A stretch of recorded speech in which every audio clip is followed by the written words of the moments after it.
اللہ کریم احساسات سے پاک ہے، مگر جب اس کے حبیب کا ذکر ہوتا ہے تو پھر وہ کتنا خوش ہوتا ہوگا، اور اس کی رحمتیں کس طرح سے جھوم جھوم کر اس محبوب کے غلاموں پر اپنی رحمت نچھاور کرتے ہوں گے۔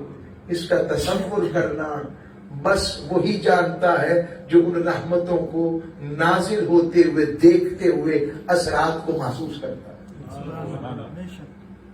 ایک بات سے میں گفتگو کا آغاز کروں گا، پھر آیات کی طرف آتے ہیں۔ ذہن میں سوال آتا ہے کہ تاجدار کائنات صلی اللہ علیہ وسلم آپ کی آمد مقدسہ و ولادت مقدسہ یہ کسی مشہور دن کیوں نہیں ہوئی؟ ایک سوال ہے کہ آقا علیہ السلام مکہ مکرمہ میں تو پیدا ہوئے، کعبہ دور تو نہیں تھا، کعبے میں پیدا ہو جاتے، تو رب نے کعبے میں اپنے محبوب کو پیدا کیوں نہ کیا، یا کسی مشہور دن میں پیدا کیوں نہ کیا؟ کیا وجہ ہے؟ جب غور کریں اس کی وجہ محبین نے قرآن کے مغز کی صورت میں جو سمجھی ہے، قرآن کے طریقے پر جو سمجھی ہے، وہ یہ ہے کہ اگر حضور کسی مشہور دن پیدا ہوتے تو کہا جاتا کہ اس فضیلت والے دن کی وجہ سے آپ کو فضیلت حاصل ہے، آپ کا اسلام کی ذاتی فضیلت جو ہوتی وہ دب جاتی۔ کعبۃ اللہ میں پیدا ہوتے تو ممکن تھا لوگ یہی کہتے ہیں کیونکہ کعبے میں پیدا ہوئے ہیں اس لیے فضیلت مل گئی ہے۔ رب نے کہا نہیں، مکے میں بھی پیدا کروں گا مگر کعبے میں نہیں، دل بھی عام باقیوں سے ہٹ کر لاؤں گا تاکہ پتہ لگ جائے، لوگ سمجھ جائیں وہ اور ہیں جن کو کسی فضیلت سے فضیلت ملتی ہے۔ حبیب وہ ہے یہ جس دن آ جائے اور جس رات کے پہر کے لمحے میں آ جائے اور جس جگہ پر آ جائے، اس کی وجہ سے وہ دن بھی، وہ رات بھی، وہ یوم بھی، وہ مہینہ بھی ربیع الاول بہاروں کا موسم بنا۔ اور کعبۃ اللہ میں بیچتا تو کہتے کہ فضیلت کعبے کی وجہ سے مل گئی، اس لیے مکے میں بھیجا تاکہ پتہ لگے کہ محبوب کی وجہ سے میں نے کعبے کو اور مکے کو فضیلت عطا کر دی۔ آئیے اب ایک وقت کی مناسبت دیکھتے ہوئے اور آپ کی تھکاوٹ کو دور کرتے ہوئے کہ یہ بھی انسانی بشری تقاضا ہے کہ آپ سارا دن کام ورکنگ کر کے آئیں، اور مگر عشق و محبت گجر صاحب کی محفل میں لے آیا، چلو دل کہہ رہا تھا، جسم کہہ رہا تھا یار ذرا لیٹ جا بیٹھ جا، مگر دل کہہ رہا تھا یار کا ذکر سننے نہ چلے، حضور کے میلاد کا ذکر سننے نہ جائیں، بس میں ذکر خیر البراء میں نہ چلے، تو میں نے اس کے لیے مضمون بھی رحمت کا چنا ہے۔ سورہ اعراف سے ان کی عقائد کا پہلے میں نے گوشہ لیا۔ اللہ نے ارشاد فرمایا وَرَحْمَتِي وَاسِعَتْ كُلَّ شَيْءٍ، لوگوں سن لو میری رحمت ہر شے پہ وسیع ہے، اور اگر یوں کہہ دوں اللہ فرما رہا ہے میری رحمت کے سائے میں ہر شے ہے، اور اگر یوں کہہ دیا جائے تو کیا حرج ہے؟ اللہ کریم فرما رہے ہیں کہ میری رحمت ہر شے پر محیط ہے، اور اگر یوں کہہ دیا جائے تو اس میں کیا حرج ہے کہ میری رحمت کے احاطے میں ہر شے ہے، اور اگر اسے یوں بھی کہہ دیا جائے کہ ہر شے رب کی رحمت کے زیر نگیں ہے، اور اگر یوں بھی کہہ لیا جائے تو کیا حرج ہے کہ ہر شے رب کی رحمت کی محتاج ہے۔ اگر رب کی رحمت نہ ہوتی تو رب کریم کسی شے کو پیدا ہی نہ کرتا، اور یوں بھی کہہ لیا جائے کہ رب کی رحمت کی وجہ سے ہر شے کو وجود ملا ہے۔ اور اگر یہ بات کے ساتھ مالک تیری رحمت کتنی کو وسیع ہے، تیری شان ہے، تو رحیم بھی ہے، کریم بھی ہے، جبار بھی ہے، قہار بھی ہے، اور مالک کریم، اور ان بطش ربک لشدید، تیری پکڑ بھی بڑی شدید ہے۔ مالک اب تیرا غضب بڑا ہے یا تیری رحمت؟ آقا علیہ السلام نے مسئلہ حل فرمایا۔ مسلم شریف کی حدیث فرمایا حبیب حدیث قدسی میں بتا دو میرے غلاموں کو، اپنے غلاموں کو خبر دے دو، یاد رکھو میری رحمت اتنی وسیع ہے، اتنی وسیع ہے، ایک وقت آئے گا میرا غضب مغلوب ہو جائے گا اور میری رحمت اس پر بھی غالب آئے گا۔ مالک و رحمت، وہ کیسی رحمت ہے جس کی ساری کائنات محتاج ہے۔ فرمایا آؤ بتاتا ہوں، دیکھیں یہ جو جمادات کہتے ہیں، ماؤنٹینیس رینجز جنہیں کہتے ہیں، جمادات، بنجر پہاڑ، گہرے پہاڑ، منرل سے بڑے ہوئے پہاڑ، معدنیات، گرین ماؤنٹین رینجز، سبزے والے پہاڑ، پھر اس کے بعد آگے آ جائیں تو گلیشیئرز، برفیلے پہاڑ، سارے پہاڑ انہیں عالم جمادات کہتے ہیں۔ اللہ فرماتا ہے میں نے ان سب کو بنایا عالم جمادات کو، تو فرمایا وَرَحْمَتِي وَاسِعَتْ كُلَّ شَيْءٍ، اے پہاڑوں سن لو، اگر میری رحمت نہ ہوتی تمہیں بھی وجود نہ بخشتی۔ اچھا مالک، آگے بڑھیں۔ اللہ رب العزت نے حیوانات اور اس کی تخلیق کا کمال دیکھیں، اس کی تخلیق دیکھیں، ایک ایک جانور اس کے آگے کتنی کتنی سپیشیز، نو ہیں، کتنی اس کی اقسام ہیں، اور آگے پھر اس میں کیا کیا رنگ ہے۔ وہ ساری کائنات کے عالم حیوانات کو بنا کر بھی کہتا ہے وَرَحْمَتِي وَاسِعَتْ كُلَّ شَيْءٍ، یہ بھی میری رحمت کے محتاج ہے۔ اگر میری رحمت نہ ہوتی تو پھر میں انہیں بھی وجود نہ بخشتا۔ آگے آئیں عالم حشرات کو لے لیں، پھر آگے آئیں عالم نباتات کو لے لیں، کبھی پھول کی پنکھڑی کی خوشبو کو دیکھیں اور اس کی کلی کو دیکھیں، کبھی پھل کے ذائقہ ذوق کو دیکھیں، اور کبھی اس کی تخلیق کے اندر کمالات کو دیکھیں۔ ایک حصے سے کھائیں تو کھٹاس سی لگتی ہے، دوسرے حصے سے کھائیں تو مٹھاس سی لگتی ہے، اور درمیان سے کھائیں تو کھٹاس اور مٹھاس کا ایک عجیب بلینڈ، ایک حسین امتزاج ذائقہ ذوق اور انسان کی طبیعت کو عجیب اشفتگی اور سرور عطا کرتا ہے۔ یہ جو کیفیت ہے، تو یہ ساری کائنات کے نباتات کو بنایا، لہلہاتے ہوئے کھیتوں کو بنایا، زمین بنجر ہے مگر بیج کو طاقت ہے، اس کا سینہ چیر کے باہر آ جاتا ہے۔ اس کی تخلیق پر واری جائیں، رب فرماتا ہے وَرَحْمَتِي وَاسِعَتْ كُلَّ شَيْءٍ۔ میں نے کہا ڈاکٹر صاحب نے اشارہ دیا، میں نے کہا توحید بیان ہو جائے نا پہلے ذرا، توحید کی سمجھ لگ جائے کہ توحید ہے کس کی اور توحید اصل میں ہے کیا۔ تو عرض کر رہا ہوں رب کریم نے انہیں بنایا، پھر عالم انس و جان کو تخلیق کیا، احسن تقویم پر پیدا فرمایا، عالم جنات کو آگ سے بنا دیا، وَرَحْمَتِي وَاسِعَتْ كُلَّ شَيْءٍ، یہ بھی میری رحمت کے محتاج ہے۔ عالم فرش کو چھوڑ کر عالم عرش کی طرف چلتے ہیں، جو عرش کے عالم ہے، فرشتوں کا عالم، جب فرشتے رہتے ہیں اسے عالم ملکوت کہتے ہیں۔ وہ بھی بنا کر جبرائیل امین، جن کی تخلیق کا کمال دیکھیں۔ تاجدار کائنات صلی اللہ علیہ وسلم فرماتے ہیں میں غار حرا سے نیچے اتر رہا تھا، مجھے جبریل نے آواز دی، میں نے دیکھا تو جبریل ایسی کرسی پر بیٹھے ہیں، ان کا جسم زمین و آسمان کے افق کو بھر رہا ہے، اتنی اس کے اندر طباعت ہے، اتنی زحامت ہے، اور 600 پر ہے جبریل امین کے۔ رب نے جبریل کو بنایا، میکائیل کو بنایا، اسرافیل کو بنایا، اسرائیل کو بنایا، اور آپ کو پتہ ہے اس کے نومیرکس کیا ہیں کہ اس کی ٹوٹل نومیرک ڈیجٹس کتنے ہیں، کتنی تعداد ہے رشتوں کی؟ اشارے سمجھ لیں، حدیث میں آتا ہے اللہ کریم نے جب کائنات کو بنایا تو کائنات کو بنا کر 10 نور کے حصوں میں ڈیوائیڈ کر دیا، ان نور کے 10 حصوں میں سے ایک حصے سے ساری کائنات کے یونیورس کو بنایا، اور صرف 9 حصوں سے فرشتوں کو تخلیق فرمایا۔ اتنی کثرت تعداد سے اللہ رب العزت نے ان کو پیدا فرمایا، ان کو بنا کر بھی کہا جبریل سن لے، تو بھی میری رحمت کا محتاج ہے، اگر میری رحمت نہ ہوتی تجھے بھی وجود نہ بخشتا۔ پھر آگے چلتے جائیں، عالم ناسوت ہے، عالم لاہوت ہے، عالم جبروت ہے، اور پھر عرش ہے، پھر فن، پھر کرسی ہے، پھر لوح ہے، حتیٰ کہ ساری کائنات۔ حضرت وہاب بن منبہ کہتے ہیں 18,000 عالم، دوسرے صحابی کہتے ہیں نہیں 38,000 عالم، تیسرے کہتے ہیں نہیں 40,000 عالم۔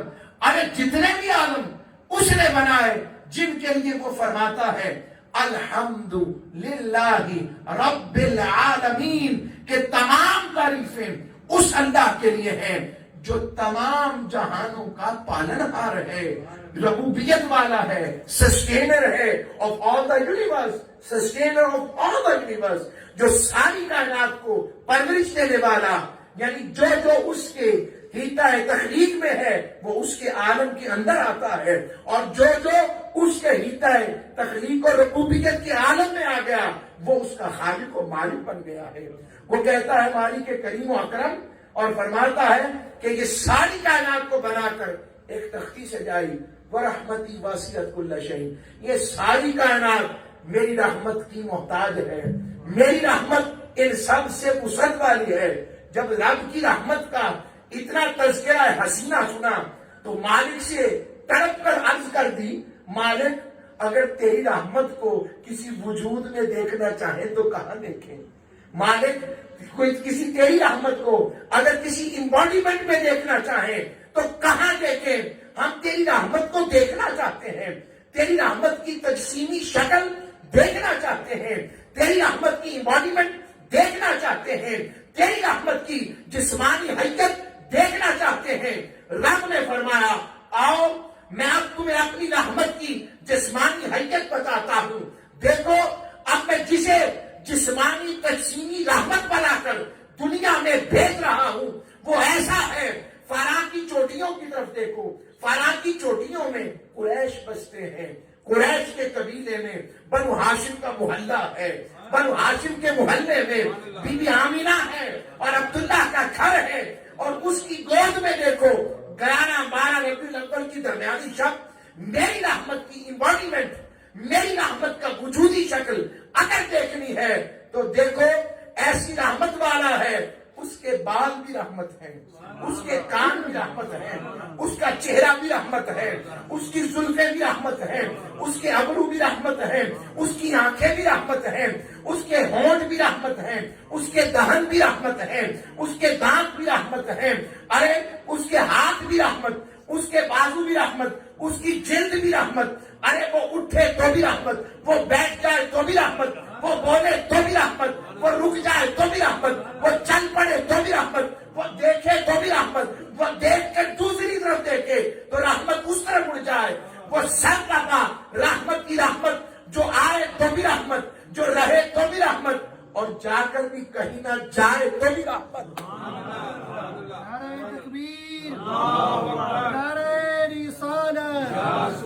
شان مصطفیٰ، عظمت مصطفیٰ، وہ ایسی رحمت والا بنا کر والضحیٰ کا چہرہ دے کر، واللیل کی زلفیں دے کر، مازاق کے نینن دے کر، علم نشرح کا سینہ دے کر، ید اللہ کا ہاتھ دے کر، لا اقسم بہذا البلد والی چاند دے کر بھیج رہا ہوں، دیکھو اگر کسی نے میری رحمت کے وجودی صورت و شکل کو دیکھنا ہو تو میرے محمد مصطفیٰ صلی اللہ علیہ وسلم۔ اب کوئی کہہ سکتا ہے آپ نے اتنی بڑی بات کہہ دی کہ رحمت کی وجودی شکل بھی ہوتی ہے، رحمت بھی امباڈیمنٹ میں ملتی ہے۔ آقا علیہ الصلوۃ والسلام نے خود فرمایا انما انا مہدات، انما انا رحمت مہدات، کہا صرف میں ہی ہوں جس رحمت کا تم نے سنا ہے، میں ہی وہ رحمت ہوں جس کو رب نے ہدیہ کیا ہے، تحفہ تھا، میں ہی وہ رحمت۔ یہ آقا علیہ السلام کی حدیث۔ اب سوال پیدا ہوتا ہے کہ جب حضور ساری کائنات سے وسعت والے اور ساری کائنات کے عالم پھر انہیں جاننا بھی چاہیے، پہاڑ حضور کو جانتے جانتے، اگر نہ جانتے ہوتے تو رب کہتا ہی نہ کہ وما ارسلناک الا رحمۃ للعالمین۔ سارے عالم جانے ہیں، سارا باغ جانے ہیں، مگر گل ہی نہ جانے، انسان ہی نہ جانے۔ اور کیسا جانتے ہیں؟ تاجدار کائنات صلی اللہ علیہ وسلم نے مسلم شریف کی حدیث خود فرمایا میں اس پتھر کو تب سے جانتا ہوں جب ابھی میں نے اعلان نبوت نہیں کیا تھا، مگر جب میں اس کے پاس سے گزرتا تھا وہ پڑھتا تھا السلام علیکہ یا رسول اللہ. ماشاء اللہ آگے سمجھ. پتھر، اس کا مطلب پتھر بولتے ہیں نہیں، پتھر بھی بولتے ہیں اگر کسی کو ان کی بولی آتی ہو. اور حضور کو رب نے یہ بولی سکھائی تھی، اس لیے وہ پتھر کی بولی بھی سن رہے تھے. پہاڑ بھی بولتے ہیں. تاجدار کائنات صلی اللہ علیہ وسلم احد کے پہاڑ پر تشریف فرما ہوئے، وجد میں آ گیا، کیفیت میں آ گیا اور جھوم اٹھا. وجد گناہ ہو گیا. آقا اسلام نے اپنا قدم مبارک ایسے پیار سے تھپ تھپایا اور کہا احد خیال کر، تجھ پر ایک نبی، ایک صدیق، 2 شہید کھڑے ہیں. خیال کر اور واری جا احد تیرے نصیبے پر. ہم سے اچھا تو وہ پہاڑ ہے نا جسے حضور دیکھ کر کہے لوگوں احد مجھ سے پیار کرتا ہے اور میں احد سے پیار کرتا ہوں. ہم اس پہاڑ کی کوئی مٹی کا ذرہ نہیں ہوتے، اس پر وہ جو اگنے والی جو وہاں پر بوٹی نہیں ہوتی ازخر، جو حضرت حمزہ کے جب لاش مبارک اور آپ کے جسم مبارک کو دفنایا جا رہا تھا تو وہ ازخر نامی جو گھاس کی بوٹی تھی، ایک طرف سے جب ان کے کفن مبارک کو سر ڈھانپتے تو سر پاؤں رہ جاتے، پاؤں ڈھانپتے تو سر رہ جاتے. تو پھر ازخر نامی وہ بوٹی. اور آج بھی عاشق جب جاتے ہیں، میں نے دیکھا ہے، وہ کہتے ہیں وہ ازخر بوٹی ڈھونڈو کہاں ہے، وہ کھانی ہے. یہ عاشقوں کی بات جدا ہے. جن کو پتا ہے وہ بول رہے ہیں، وہ بولی جن کو لگتی ہے. وہ ہر بدھ کے بدھ سب کو پتا ہے مدینے میں سرکار کا وہ پھیرے والی جگہ بن جاتی ہے. کہتے ہیں حضور ہر بدھ کو شریف کے مزار پر جاتے ہیں. پہاڑ ہم سے بازی لے گئے، پہاڑ ہم سے بازی لے گئے. کھجور اور درخت وہ ہم سے بازی لے گئے. تاجدار کائنات صلی اللہ علیہ وسلم عجیب عجیب سنانے لگا ہوں ہٹ کر. آج تو نے انانا سے بھی ہٹ کر. آقا علیہ السلام وہ بھی آپ نے بھی سنی ہوئی ہے نا کہ سرکار نے صحرا کے اندر ایک یہودی نے جب کہا کہ آپ کے نبی ہونے کی نشانی کیا ہے، تو آپ نے کہا تم کیا چاہتے ہو، تو اس نے درخت کی طرف اشارہ کیا. میں اس سے بھی اگلی بات سنانے لگا ہوں. اسی روایت میں ایک اور روایت بھی ہے، اور وہ روایت یہ ہے، ایک تو ہے کہ اس درخت کو کہا کہ یہ آپ کی طرف آ جائے اور یہ آپ کو سلام کہے، اور حضور نے اضافتاً فرمایا تھا میں جاؤں کہ وہ آئے. اب اس میں ایک اور حدیث اس طرح بھی آئی ہے، اس نے کہا درخت نہیں، درخت کی وہ جو شاخ نہیں ہے. تاجدار کائنات صلی اللہ علیہ وسلم سے عرض کرنے لگا وہ شاخ آئے. حضور نے کہا جاؤ اس کو کہو میں نے بلایا ہے. اس شاخ کو کہو کہ رحمت للعالمین نے بلایا ہے. وہ شاخ اپنی اس ٹہنی سے ٹوٹی. حدیث ہے، مجھے پتا ہے یہ آن لائن بھی جاتی ہے، اور مجھے پتا ہے حدیث نہ ہوئی تو بچنا کہے نہیں، اور جہنم میں علیحدہ ہمارا ٹھکانہ بنے گا، وہ ہمیں پتا ہے. اب میں عرض کر رہا ہوں وہ شاخ سے ٹہنی سے شاخ ٹوٹی. حضور کا فرمان سن کر جھومتی ہوئی ایسے نیچے زمین پر آئی، آ کر سجدہ کرتی، پھر آگے بڑھتی، پھر سجدہ کرتی، پھر آگے بڑھتی، جیسے کہہ رہی ہو دیکھو آج میں نباتات والو میرا نصیبہ دیکھو، مجھے مصطفیٰ نے بلایا. میں تاجدار کائنات کی غربت میں جا رہی ہوں، میں آقا علیہ السلام کی غربت میں جا رہی ہوں، میرا نصیبہ دیکھو، مجھے حضور نے بلایا ہے. وہ جھومتی تھی، وہ رقصہ تھی، وہ وجد میں تھی، وہ کیفیت میں تھی. ارے باری جاؤں تجھے شعور کس نے دے دیا ہے شاخ؟ اے شاخ کے مجھے بتا تو صحیح شعور کس نے دے دیا؟ پتہ لگا حضور کی محبت کا شعور رب نے ہر عالم کی خلق میں ڈالا ہے. ابھی غور کر کے دیکھ اور حضور کی محبت کی طرف پلٹ کر دیکھ تو جیسے اس پر غور کرنا شروع کرتا ہے تیرا دل بھی مچلے گا، تیری روح بھی تڑپے گی، تیری سانسیں بھی ازکا ہوں گی، اور ایسا محسوس کرے گا کہ تیرے دل و روح پر عجیب انوار کی کیفیات ہیں اور تو حالت سرور میں ہے. آپ سے پوچھتا ہوں جب محفل میں نہیں آئے تھے تو دل کی کیفیت کیا تھی؟ اب جب سے بیٹھے ہیں تو کیفیت کیا ہے؟ یہی عرض کر رہا ہوں. وہ آئی ایسے سجدہ کرتی، پھر آتی، پھر سجدہ کرتی، اور آقا کے پاس آ کر کھڑی ہوئی، السلام علیکم یا رسول اللہ۔ وہ یہودی بھی سن رہا ہے، یہ بھی بولتی ہے، ہاں یہ بھی بولتی ہے، جن کو وہ چاہیں بلوا لیتے ہیں۔ اللہ اکبر، یہ اختیار مصطفیٰ ہے۔ بے شک بے شک، اگر مردوں کو زندہ کرنے کا اختیار سیدنا عیسیٰ علیہ السلام کے پاس ہے، حضرت مجدد الافسانی کا قول لے کر بات کہتا ہوں، فرمایا سارے نبی پیدا ہوئے تو پہلے محب تھے، پھر محبوب بنے، اور تاجدار کائنات کی بات آئی تو کہا میرے آقا تو پیدا ہی شان محبوبیت کے ساتھ۔ اللہ اکبر، تکبیر، عید میلاد النبی، سبحان اللہ۔ عرض کر